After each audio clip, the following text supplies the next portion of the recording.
right, so we are in chapter 3, right? And before we kind of start talking about it, we'll wait for a second.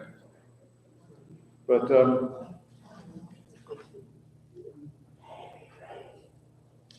Daniel is such an interesting book to study because it's so there's so much narrative in it. I mean, it's got prophecy, but it has a lot of narrative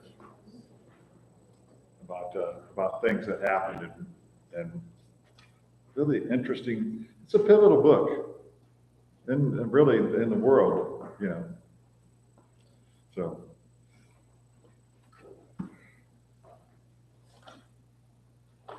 before we dive in to chapter 3, let's pray together. Father, thank you for the blessing of being able to meet peacefully here this morning. We thank you that we have this place that we could do it in, and that you have given us your word.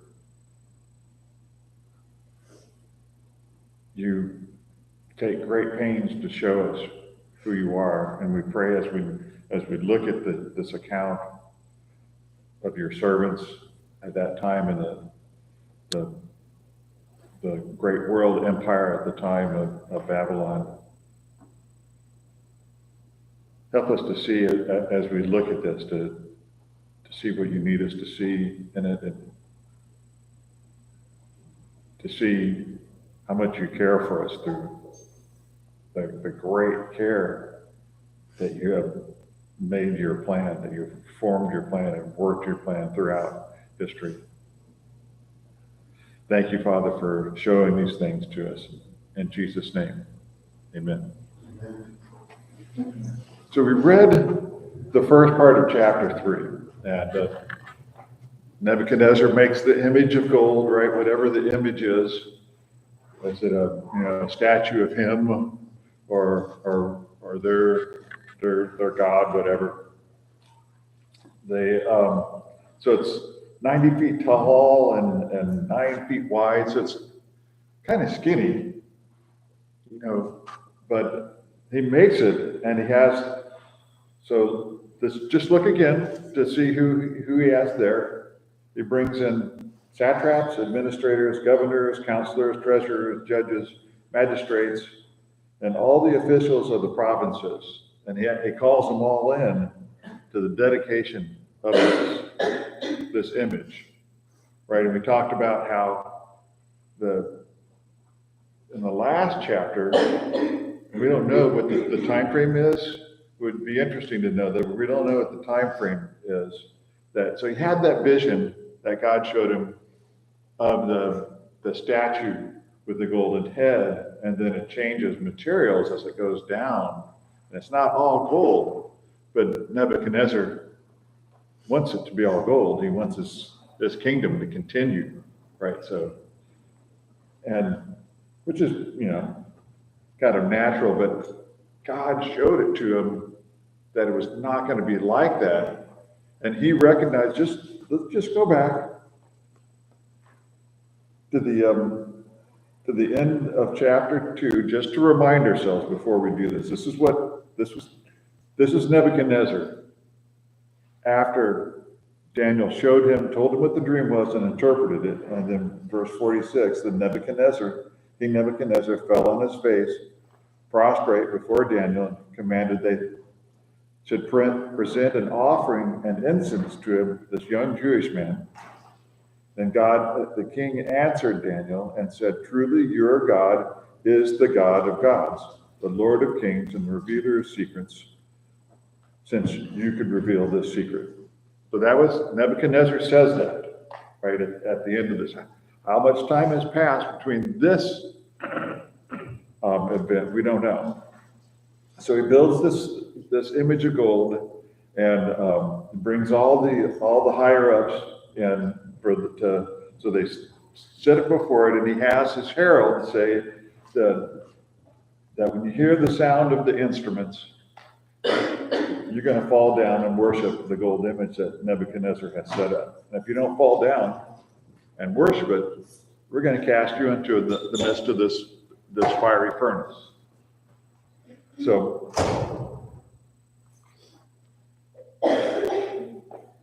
they do it. They do the music, and it says that when all the people heard it, verse 7, they fell down and worshiped the gold image. So now that's where we're at. Now, we know that is not exactly what happened. So let's start in verse 8 and read down through 18, and we'll get more of the story.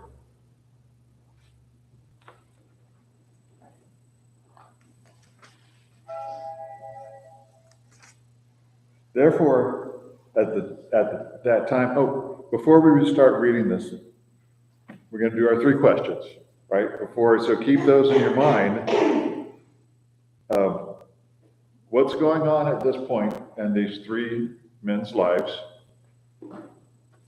What does this show us about these 3 men's character? And what are we shown about what God is doing? So we're going to answer those 3 questions after we read this section. Verse 8. Therefore, at that time, certain Chaldeans came forward and accused the Jews. And they spoke and said to King Nebuchadnezzar, O King, live forever. You, O King, have made a decree that everyone who hears the sound of the horn, flute, harp, lyre, and psaltery, and symphony with all kinds of music shall fall down and worship the gold image. And whoever does not fall down and worship shall be cast into the midst of a burning fiery furnace. There are certain Jews whom you have set over the affairs of the province of Babylon, Shadrach, Meshach, and Abednego. These men, O king, have not paid due regard to you. They do not serve your gods or worship the golden image which you have set up. Then Nebuchadnezzar, in rage and fury, gave the command to bring Shadrach, Meshach, and I think it's Abednego, actually, or something like that. Then they brought these men before the king. Nebuchadnezzar spoke, saying to them, Is it true, Shadrach, Meshach, and Abednego, that you do not serve my gods or worship the gold image which I have set up? Now, if you are ready at the time you hear the sound of the horn, flute, harp, lyre, and psaltery, and symphony with all kinds of music, and you fall down and worship the image which I have made, good. But if you do not worship, you shall be cast immediately into the midst of a burning fiery furnace. And who is the God who will deliver you from my hands? Shadrach, Meshach, and Abednego answered and said to the king, O Nebuchadnezzar, we have no need to answer you in this matter. If that is the case, our God whom we serve is able to deliver us from the burning fiery furnace, and he will deliver us from your hand, O king. But if not, let it be known to you, O king, that we do not serve your gods, nor will we worship the golden image which you have set up. Okay, so we're at an interesting point in history. Right, here's the king of this empire. So when we see this, what's going on at this point in these 3 men's lives? Not about their character yet. We'll do that in the next question. What's going on in their lives, though? What kind of clue do we have about what's happened?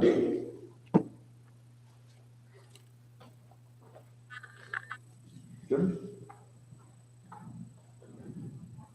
Well, he has set them up over the affairs in several provinces, and that's their job. Yeah. Well, it's the province of Babylon, right?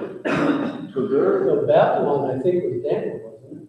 Yeah, he was over it, but they were in position. Right. Yeah. So they're high up. Right. Yeah. Okay. I have something interesting. Oh. I went to Google's Gemini, which is their version of AI, and I said, what's your interpretation of Daniel chapter 3? And it actually printed out 2 or 3 pages of interpretation. And I'll just read the first paragraph. It says, cultural context. Nebuchadnezzar's demand for universal worship reflects the ancient Near Eastern practice of ruler worship. By erecting a statue of himself, he aimed to solidify his authority and unify his diverse empire under a single religious identity. This placed the Hebrew men in direct conflict between loyalty to their God and allegiance to their king. So, That. Kyle sent it at work. Thank you, Kyle. So let's keep that in mind with as we that's a great point. Any other thoughts about where these men are? So I think that pretty much covers it. They're in high positions, and the Babylonian province, which is the main province, the mother province of the whole empire. And now let's talk about the character. What do you see about the character of these 3 young Jewish men?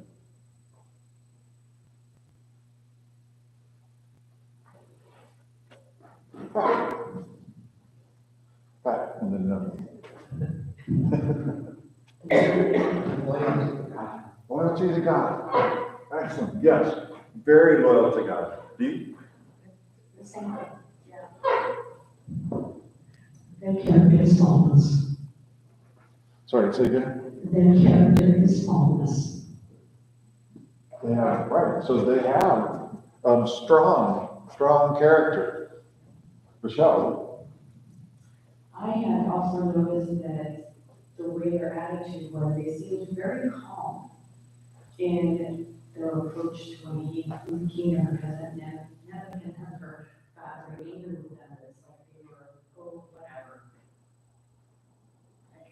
It just amazes me how they just seemed very calm. Right. And their response was, I still find surprising, that they responded, Richard, that way. Yeah, very calm. Yeah, it was in their response was, we made up our mind. It wasn't, a lot of times when you're answering the king, or even Daniel, he's answering the king, kind of gets thought in how he's going to speak to the king. They basically said, don't bother, we've made up our minds, and whether God chooses to save us or not, it's his will. We're still not going to bow down before your gods. Yeah, excellent. So they had made up their minds. So we'll go ahead and go through and see what the rest of you had to say. Very interesting. I look at chapter 3 as just a real definition of what faith is. If you ever have to explain that to someone, you see, first of all, in the beginning of the chapter, all of the captives' faith is being challenged by this decree, all of them. We don't hear much about, what their response is, but then, you see these 3 men that have no problem whatsoever declaring what their faith is. They said, our God will deliver us from your gods, small g. Then you see, Yes. that the test of their faith. I mean, it's not only are they face to face with the king, but then it is a physical test that threatens their death. And then finally, their faith is vindicated. They walk away from this furnace that has killed other people. And then it's this triumphant nature of God's faith and how Nebuchadnezzar again ceases at the end of the chapter. So it's all of these facets of faith that are contained in this one story, which is amazing.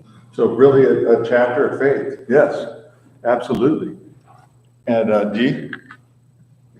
If I can expound a little bit further on that faith, we see generations to come, and we can find it in Fox's Book of Martyrs, and we'll see that in the New Testament and later, when Nero is killing Christians in Colosseum, they're not screaming and yelling and death to come. They're very calm with the approaching death, because I believe the Spirit of the Lord is on them and given them a calmness to face the death, because this, as I say, the Spirit of the Lord is on them, and they know what is coming, and they're not afraid to face what it is.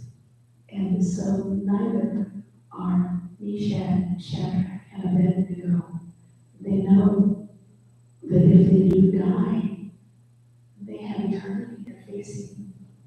They have God to be with. So, we're out of here. It's okay. Which we all have to look forward to. So, it's not an onerous thing to face. So when you think about, and kind of touched on it, what's at stake here? Bob? Well, notice that there's no arguing with God. Oftentimes, people, you heard about the powerful prayer. That is a real reality. But if you have time to think about it, including there, usually you don't. But people bargain with God. If only you'll get me through this. They had the same response as Jesus had. I don't want to go through this, Lord. Nevertheless, not my will, but yours. And since you are in control, I will bow humbly to your will, not mine, because I serve you. You don't serve me. I think that's very critical here. And Nebuchadnezzar sees the proof that not only are they walking around in the fire, one way to the Son of Man, walking around with them. So, right, so they had, it's not, and how often, do we have that mindset sometimes that God serves us when actually we serve him? And this isn't any kind of a deal, right? This is not with the three young men. They knew it was God or nothing. And with Nebuchadnezzar, it's the same. He's just not come to that point yet, because he had forgotten, right? That he was dealing with a living, powerful God. He had forgotten that. It had been shown to him back in chapter 2 with this dream. Some time must have passed for him to do this, and whatever went through his mind. But now we have him,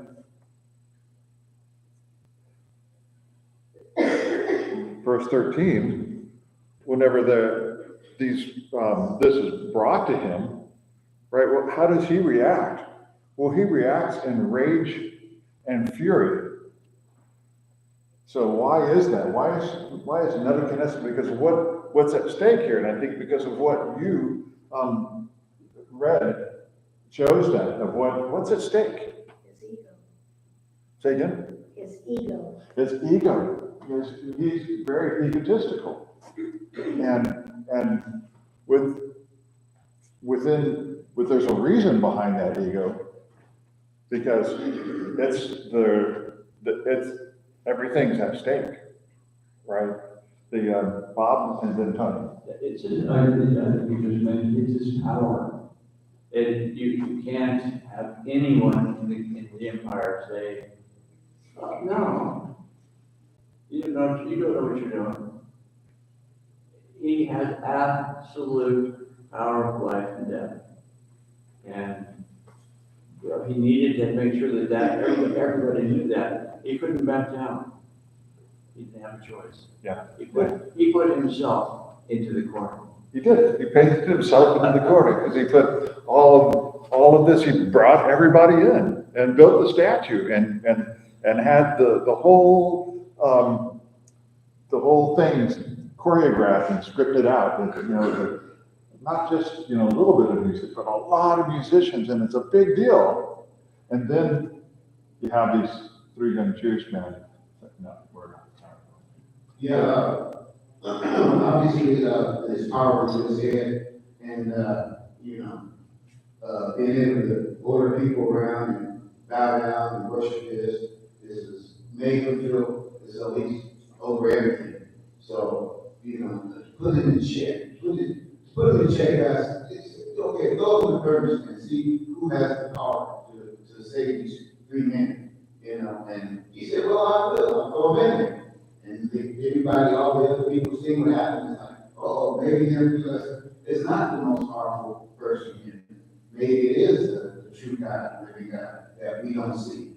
So it's like, what you don't see is more powerful than what you do see. Yeah. Jim?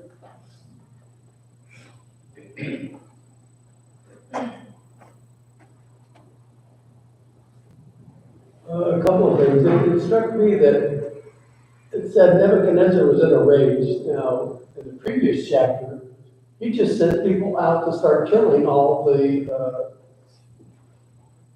soothsayers or whatever they were. In this case, he had them brought in and gave them another chance, essentially. He said, if you will bow down. And I think maybe he was thinking, well, these guys are really valuable to me. I sure hope I can get by this without having to kill them. They're doing good work. And the other thing was, it would be very easy for them to rationalize this by saying, oh, well, but we're doing more good by staying alive, and this is such a small thing. So you bring up an interesting point. So he did make this admission in chapter 2 about God. And kind of privately, we don't know how public that was. And now you've got, so he's got Daniel, he's got these three who knows, however many other Jewish people in positions in the government and he's done that. He's put them in there, and now is he starting to worry about that, right? It's starting to worry that they're, that it's going to fracture the kingdom, and that's always something that an emperor or king has to worry about. Richard.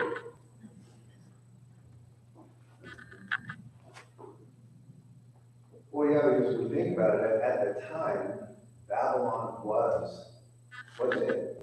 I think when I was reading it, the city was roughly 4 square miles, 150 to 200,000 people just in that one city. It was the largest city known at that time. Massive. So now you have the emperor or the king make that decree, he cannot be questioned. He has to be absolute. I mean, what's the saying? Is it better be love or fear? If he gives a command and they don't follow that command, then his authority falls apart. But to earlier points you made of faith, and that's what I look at when you think of Shadrach, Meshach, and Abednego. It wasn't like this was some little podunk town that they were standing up. It was these seat of power. And so you see these three individuals stand up and make that determination. It's impressive. I mean, when I think about it, like when we get nervous, we're like, oh, I don't want to talk to these people, like embarrassed. I know, right? If you think about what they did, it's just their faith was incredible. Yeah, and it's such a big deal that he had all his all the people from the outer provinces, all those officials come in. That was not an easy thing for them. That would take them, maybe weeks of travel. Who knows how much travel to get there for this event. And then these three young men decide to stand up or remain standing. Going back really actually where Richard just left off, just bring it home. We know that all who have lived godly lives will suffer persecution. And are we working to develop our faith to be like Noah, Job, Daniel, Shadrach, Meshach, and Abednego? Or are we moving back into the corners and being worried about showing our faith and teaching somebody else about our faith and bringing the gospel to them? Are we worried about retaliation? Because it could be a lot worse than that. We don't know. But we have to be ready. They were prepared. They had already determined in their heart that they were going to serve the one true living God. Whether he got them out of that or not, okay? Still, I'm going to serve you. And they were ready. And we need to ask ourselves, are we ready or are we getting ready? Or are we just hoping they'll pass, some people will pass us by and don't ask us about the hope that lies within us? So there's personal applications. Both you and Dee just gave us good personal applications for whatever we have that we're going to have to face to come in our lives. We can look back to these three men and look at what was at stake for them. We didn't talk about this yet, but they were high enough in the government and had been there long enough that they had made enemies.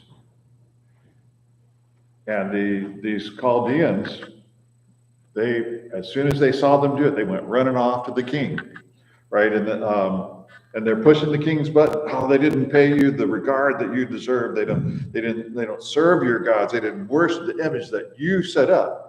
And they got Nebuchadnezzar just all riled up. But and all of that, so they're going to lose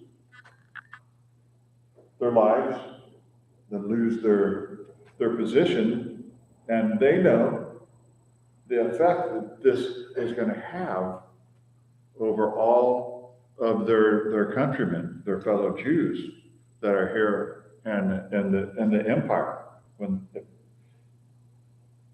And both ways, right? If they bow down, what is that going to say to the rest of the Jews? That it's okay for them to do that as well. So they're there as an example. So is that one of the things that God is doing here? I have to say, yeah. Because God has taken his people out of Israel, and he's taken them over to Babylon, and he's kind of made not necessarily a comfortable place for them, but a safe place. Comfortable for some of them, for sure, but it's a safe place for them where they're protected and they're taken care of. But while they're there, are they going to remain faithful to God? Is the next generation going to be faithful to God? And when the 70 years comes around, who's going to be ready to go back to the land? So this is all. So the answer I see is the question as what God is doing what God is doing here is He's not only working with them, but he's showing us how he takes care of his people throughout the thread of God's people throughout history, throughout time. And is it any different now? No, it's not any different now. Whatever we have to go through, he's going to take care of us the same way. So, any more thoughts on this particular section before we get on to the real action? Jim? I think we mentioned this last week, but the 500-ton elephant in the room is where Daniel, when all this is going on. I asked AI. Yeah. They came up with about 5 possibilities. He was out of town. Nebuchadnezzar gave him special dispensation, but he didn't have to do it. But But he didn't. the bottom line was, it wasn't really important to the narrative. And it's silent on that. So you have possibly the fate of the health, no, I'm not gonna say the fate, but the health of the empire is at stake here. You have these three young Jewish men that are in front of everybody, this is in front of everybody, are showing that they believe there's something stronger than the emperor. And from what that paragraph that you read, Jim was saying, I think is accurate as far as this being I don't know if it's the start of emperor worship, but it sure sounds like emperor worship, right? And having Nebuchadnezzar as a god and him putting himself up as a god. So that's what's at stake here. There's so many different things that are at stake. So does that make sense why Nebuchadnezzar got mad? Yeah, why? It was not just mad, it was rage. So let's pick up in 19. Let's look at the hot topic. Daniel chapter 3, verses 19. Let's read through the end of the chapter. Then Nebuchadnezzar was full of fury, and the expression of his face changed toward Shadrach, Meshach, and Abednego. He spoke and commanded that they heat the furnace 7 times more than was usually heated. And he commanded certain mighty men of valor who were in his army to bind Shadrach, Meshach, and Abednego and cast them into the burning fiery furnace. These men were bound in their coats, their trousers, their turbans, and other garments, and are cast into the midst of the burning fiery furnace. Therefore, because the king's command was urgent and the furnace exceedingly hot, the flame of the fire killed those men who took up Shadrach, Meshach, and Abednego. And these 3 men, Shadrach, Meshach, and Abednego, fell down bound into the midst of the burning fiery furnace. Then King Nebuchadnezzar was astonished, and he rose in haste and spoke, saying to his counselors, "Did we not cast 3 men bound into the midst of the fire?" And they answered and said to the king, "True, O king." "Look," he answered, "I see 4 men loose, walking in the midst of the fire. They are not hurt, and the form of the 4th is like the Son of God." Then Nebuchadnezzar went near the mouth of the burning fiery furnace and spoke, saying, "Shadrach, Meshach, and Abednego, servants of the Most High God, come out and come here." Then Shadrach, Meshach, and Abednego came from the midst of the fire, and the satraps, administrators, governors, and king's counselors gathered together, and they saw these men on whose bodies the fire had no power. The hair of their head was not singed, nor was their garments affected, and the smell of fire was not on them. And Nebuchadnezzar spoke, saying, "Blessed be the God of Shadrach, Meshach, and Abednego, who sent his angel and delivered his servants who trusted in him. And they have frustrated the king's word and yielded their bodies that they should not serve nor worship any god except their own God.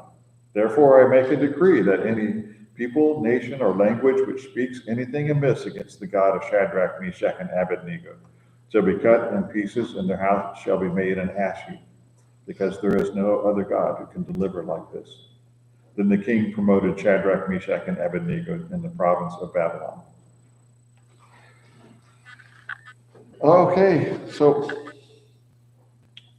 what is God doing?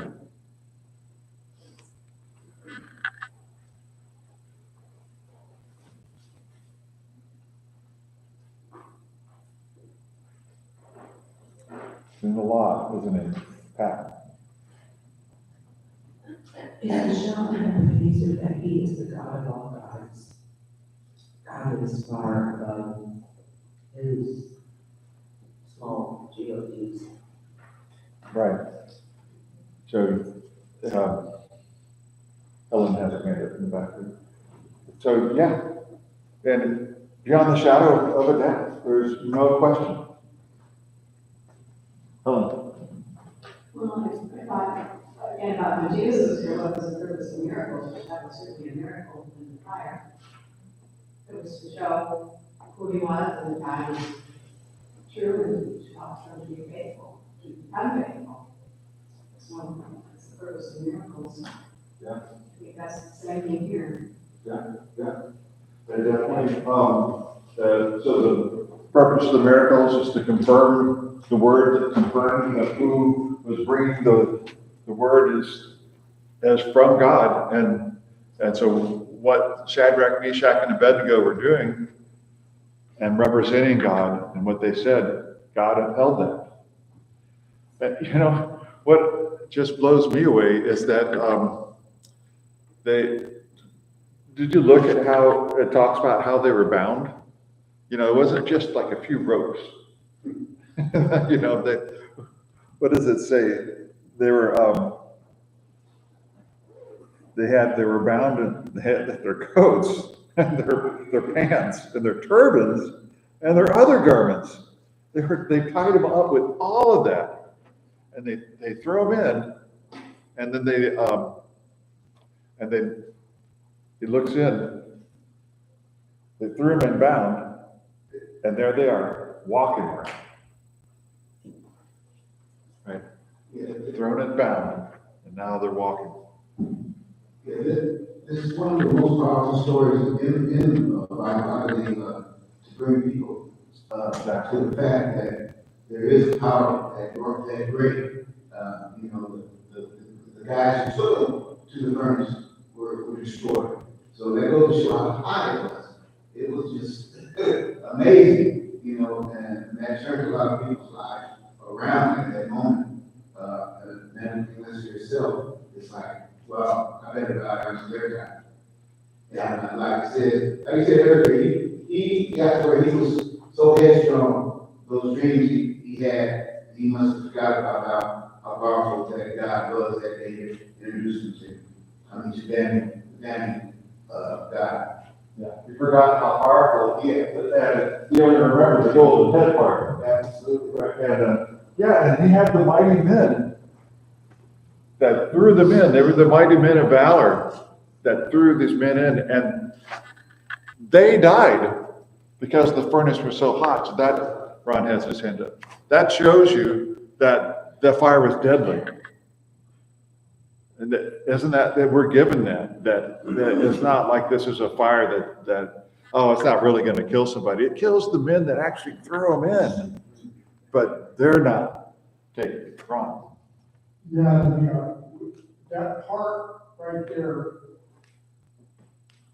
you know, this account is so well known. And the part where it says that they were the men of valor that threw them into the fire were killed, it shows how loyal, not only for the Hebrew men, but for those other men, how loyal they were to their king. Up to the point of death. And it's important to know that because who are we loyal to? Are we loyal to the Lord or are we loyal to men? That's my personal opinion. Right. So, right, that I was thinking the same thing, that he could have his mighty men of valor would obey his commandment to throw these men into the fire, even to the cost of their own lives. So they were, and so that teaches, you know, some loyalty, but the Shadrach, Meshach, and Abednego is even greater. Other thoughts on what God is doing here?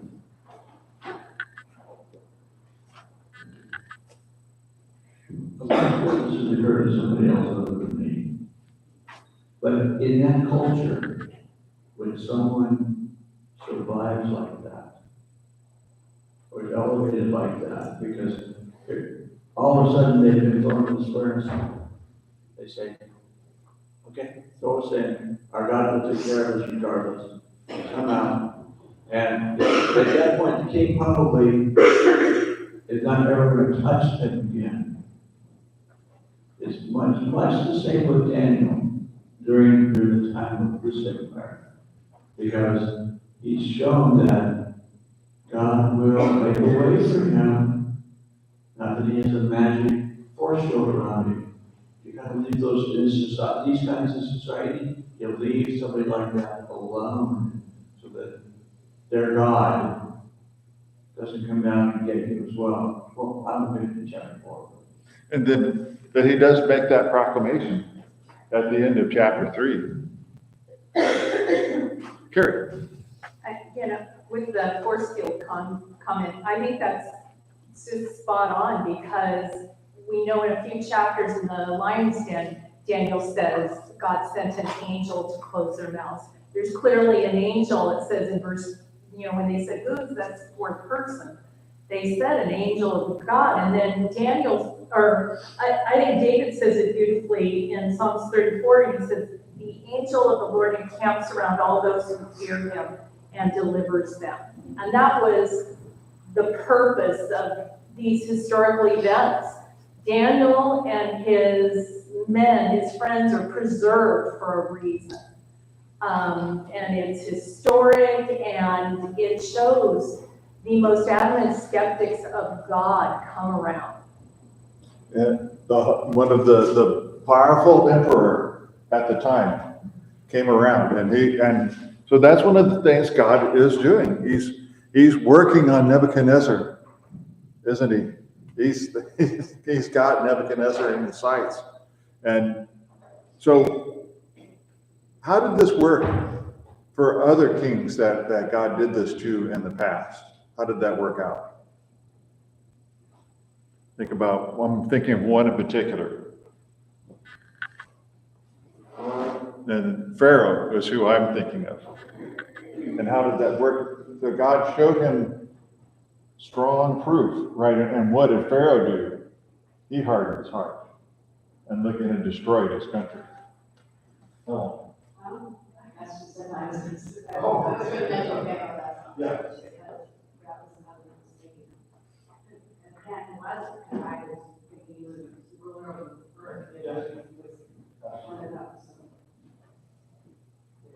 And I guess if you look at this before, because Jesus was proving who he was with his miracles. But that was already all the centuries before, proving who he was with the miracles.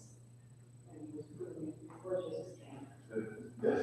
Yeah, at the time, after time, we have all the accounts now that how he proved who he was.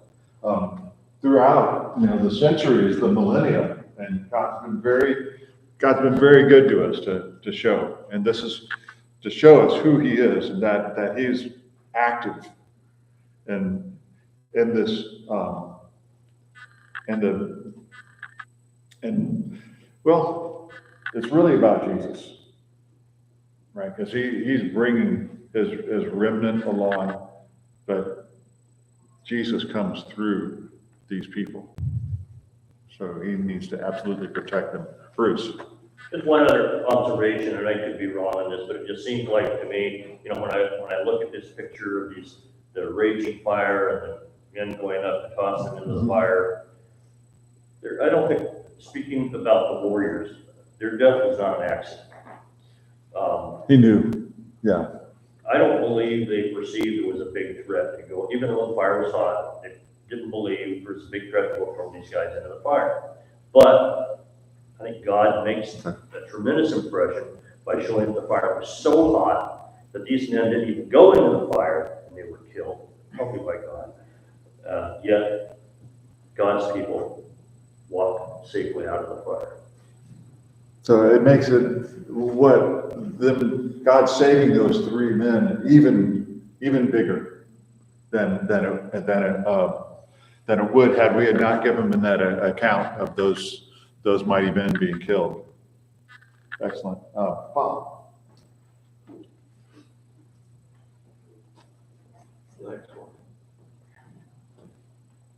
Yeah, and this is a little different than what you were asking, but I think about King Saul and when he sacrificed God said, don't do this. You wait until I get there, this is what you'll do. Obey my regulations. And he disobeyed, and God took the kingdom from him. And, another lesson for us is that whether you're in a position of authority in the church or any other position in the church, just a faithful member, God says, do the thus and so. It's what he means. We can't just take that lightly. He will fulfill and complete all that he's promised, whether good or bad, if, and I understand about grace and mercy, so I'm not talking about fulfillment, check the box. Well, what you're talking about, like who's trash. I'm talking about just being faithful to his word in your life, your word, your thoughts, because he will do what he has said he's going to do. And Nebuchadnezzar found that out, that there was no exceptionalism for being a king. Well, there's no exceptionalism for us if we don't obey our king's command. What does John say in 1 John 1, I believe it is? If you love me, keep my commandments.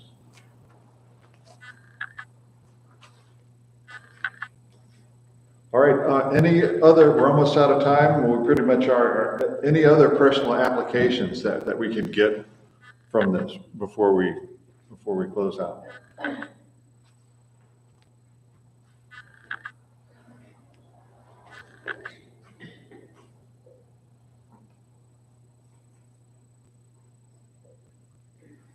I think I would walk away again with just a renewed understanding of God is there and working.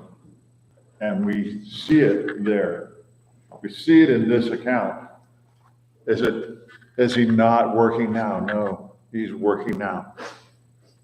So just have to remember that even though we look at things, we go, oh my goodness, he's working.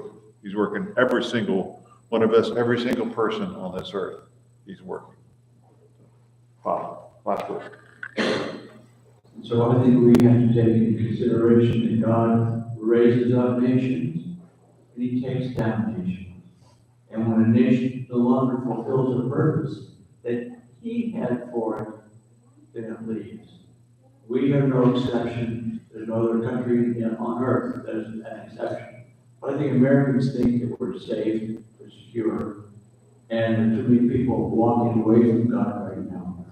They don't realize God lifted us up, and he can take us out. And it's faithful people that are serving in his kingdom that will float a nation around. Right. We just have to remember too, along with that's not a given that he's going to do something like that, because there's other kingdoms that he's let go for thousands of years. Dude, how long did the dynasties go there and they weren't faithful to God at all, but he let them. So yes, he can do that. And he is in control. What he will do, we don't know. We just have to serve him. Thank you so much. We'll pick up at chapter 4 next week.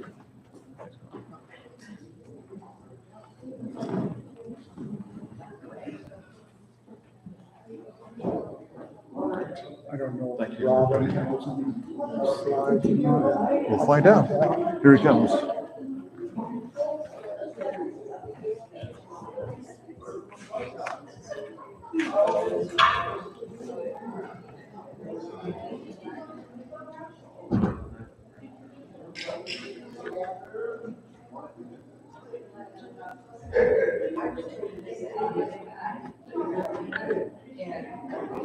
How you doing? You're doing okay? Okay. So, So what to do is we've got Ron's PowerPoint. So usually what we do, copy this over the desktop.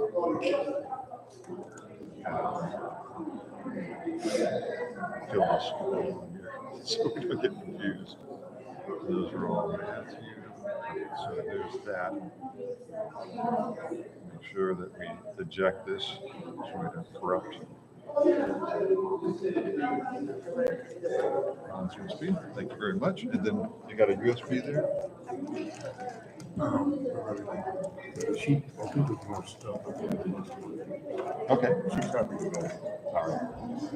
So we'll just show me which file it is.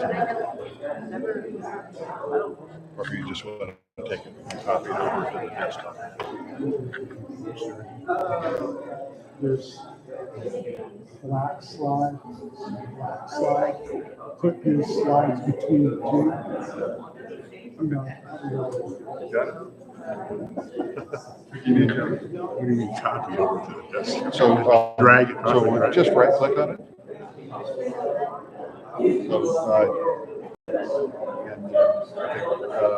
Click over here real quick. And now go over, I think you moved it a little bit, now right click. There we go, copy. And then right click over here and paste. There we go. And I'll just merge the two of them together. Okay, So it'll be one big PowerPoint. when I'm up here, how do I know it's mine? So he's got to, what I'll do is I'll put it together and then we can do just a little rehearsal to show you what yours is going to look like. And, Okay. And it's only, I mean, I can do it without the PowerPoint, it's just an embellishment. oh, right. It's not, and maybe to follow some